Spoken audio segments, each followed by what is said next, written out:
Yeah, hi guys, Rod here again. Hopefully not as croaky as last time. I've been on antibiotics for about 10 weeks now. It's out of control, some sinus infection.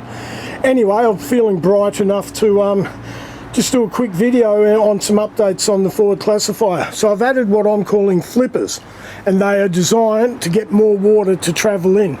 And basically they tuck back in, and here we have a wing nut. And if you loosen it off, it allows you to swing it back in.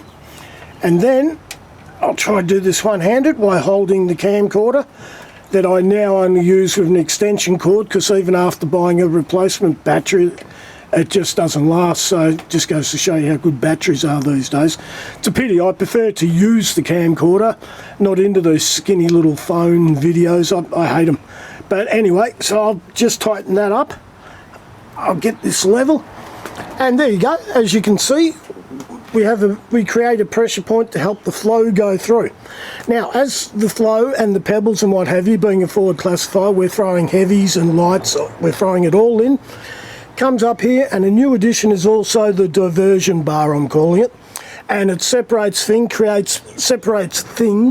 creates pressure and sends it off to the top, especially if you've got a little bit of water flowing over. So it helps stop blockages at the back and keeps the flow going all the way through. So just a quick look at that. It's just some metal with a divider bar to keep things separated, and just a little bit of an angle under pressure to push things off.